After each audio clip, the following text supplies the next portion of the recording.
Seaburgh is a small town by the sea on the east coast of England. This part of England is called East Anglia. I went to Seaburgh for a holiday in 1919 with my friend Henry Long. There were few visitors in Seaburgh that year. There was only one other visitor in our hotel. His name was Paxton. Paxton was a tall, thin young man. He looked worried and unhappy. One evening, when Henry and I were sitting in the hotel lounge, Paxton came up to us. "Excuse me," said Paxton. "I must speak to somebody. Something strange has happened to me. I'd like to talk to someone about it. May I talk to you?" "Of course," I said. "Please sit down and tell us about it." "A few days ago," Paxton said, "I went for a walk to Freston.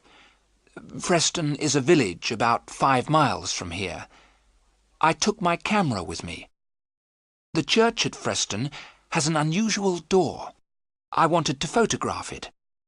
There are 3 wooden crowns on the door. The village priest came out of the church. I asked him about the 3 crowns on the door. The priest told me a strange story. Many years ago," said Paxton, "Anglia was a kingdom. The last king of Anglia died over 1,000 years ago. When he died, his 3 crowns disappeared. The people believed that the crowns were magic. They believed that the crowns were buried in different places. The crowns guarded the coast against enemies from across the sea. About 300 years ago, one of the crowns was found. It was secretly sold. No one knows what happened to it after that." "What about the other 2 crowns?" asked Henry. "The second crown was washed into the sea. It was never found again." "What about the 3rd crown?" I asked Paxton. "Was it ever found?" "I'll tell you about that," answered Paxton. "There was a family here called Ager. The people believed that the Agers were guardians of the 3rd crown. The last Ager died a year ago, in 1918.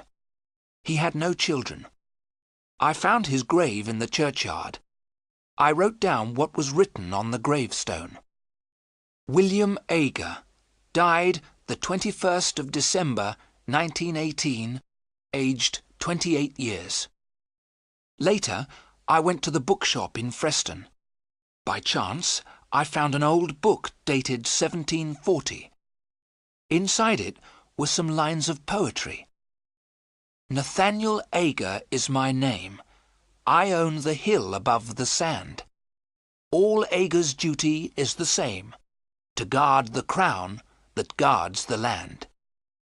When I am dead and in my grave, and all my bones are rotten, my sons shall keep my name alive. It shall not be forgotten." The picture sequence from the cinema has finished. You can look at it once more if you want. I bought the book and walked back towards Seaburgh. I found the house where William Ager had lived. The house is halfway between Freston and Seaburgh. Above the house is a small hill. There is a circle of trees on top. I knew that this was the place. "The place for what?" I asked. Henry and I were becoming tired of this long story. "The place where the crown was buried," said Paxton. "And did you find this crown?" I asked in a tired voice. Paxton's answer surprised us both. "I have it in my room," he said. "Come and see it. Then you'll believe me." Henry and I did not believe him. We thought that Paxton was not telling the truth. But we stood up and followed him. Paxton led us to his room. He opened a suitcase.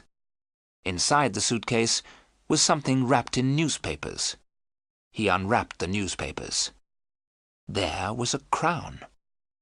The crown was made of silver. It was a circle of metal with 4 jewels. I put out my hand to touch it. "Don't touch it!" Paxton cried, and held the crown away from us. "Why not?" I asked in surprise. "We won't take it from you." "I'm sorry," said Paxton. "It's because—" He looked round the room in a strange way. "Since I took the crown, I haven't been alone." "You haven't been alone?" Henry said.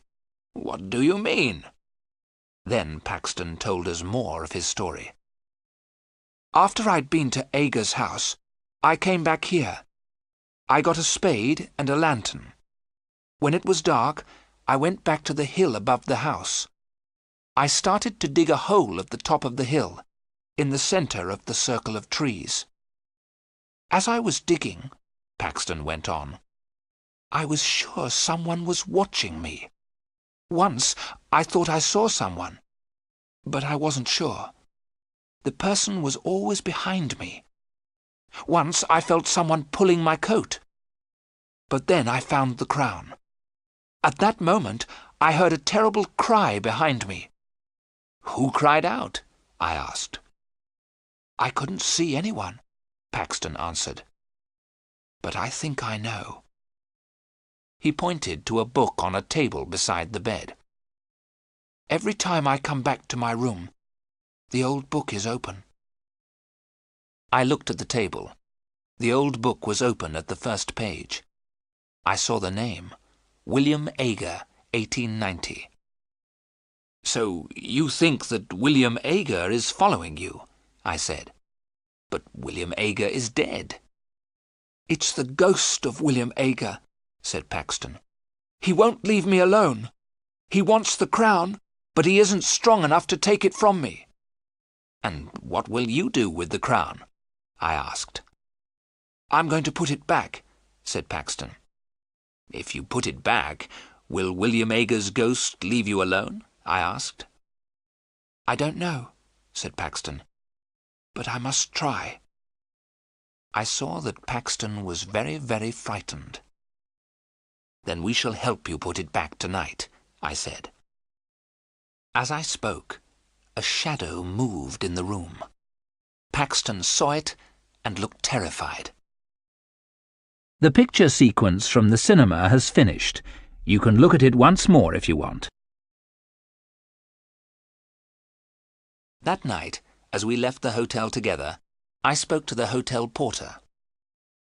"It's a warm night," I said. "We're going for a walk. We may be back very late." "I'll wait for you, sir," said the porter. "I won't lock the front door until you return. The other gentleman isn't staying in the hotel, is he?" "What other gentleman?" I asked. "The gentleman who's with Mr. Paxton," said the porter. "No," I replied quickly. I did not tell the others what the porter had said, but I had seen it too. When the three of us were together, I thought I saw another person in the room with us. It took us half an hour to walk to William Aga's house. The road went along beside the beach. The beach was a lonely place at night. We saw the hill above the beach. The sea was calm. The moon was shining behind the trees on the hill. We climbed to the top of the hill. We had forgotten to bring a spade. Paxton did not care. He began to dig with his hands. As soon as he had dug the hole, Paxton put the crown in it. He covered the crown with earth. "It's back," he said in a loud voice. "Will you leave me in peace now, William Aga?" We heard nothing, but Paxton turned to us and said, "William Aga says never." We took Paxton back to the hotel. He walked in silence, looking down at the ground. "Don't worry," I said. "Everything will be all right tomorrow. We'll put you on a train to London. As soon as you're on the train, you'll forget all about this." "He'll never let me go," Paxton said. The picture sequence from the cinema has finished. You can look at it once more if you want. The next morning, Henry knocked on my door before 7 o'clock. "Let's go and have breakfast," he said. "Then we'll take Paxton to the railway station." I got dressed and went downstairs. Henry was waiting for me. "Have you seen Paxton?" I asked Henry. "He's not in his room," he said. "I thought he was with you." We went quickly to the porter. "Have you seen Mr. Paxton this morning?" I asked.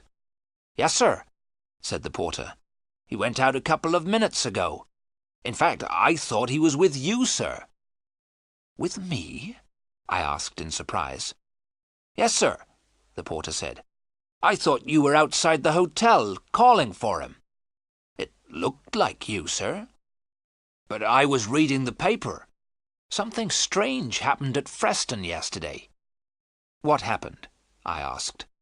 "A grave was opened at the church," the porter said. "The bodies disappeared." "Whose grave was opened?" I asked. "A man who used to live here," the porter replied. "A strange man called William Ager." Henry and I ran outside. Paxton was on the beach. He was walking quickly and waving to someone. We could not see who he was waving to. There was a thick mist coming from the sea.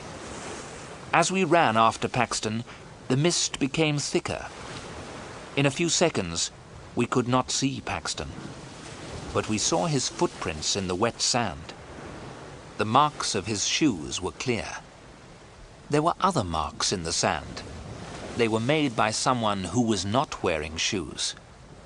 The marks were strange. They were the shape of feet, but they were feet without flesh, only bone. We called Paxton's name. We thought we heard Paxton call our names. Then we heard a long and horrible scream. I shall never forget the sound of that scream in the mist.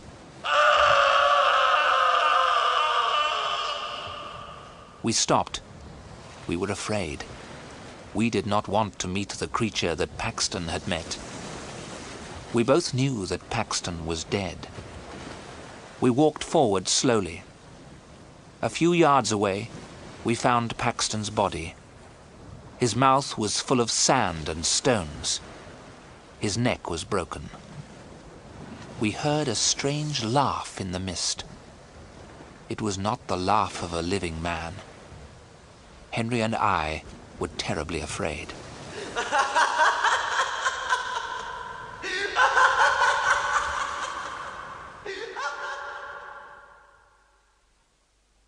The police asked us a lot of questions. They never found out who murdered poor Mr. Paxton. Henry and I did not tell the police what we knew. They would not have believed us. Henry and I did not go back to look for the crown of Anglia. The crown is safe. We did not want to meet the ghost of the guardian, William Ager.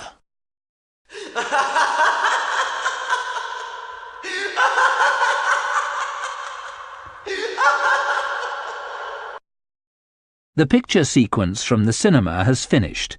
You can look at it once more if you want.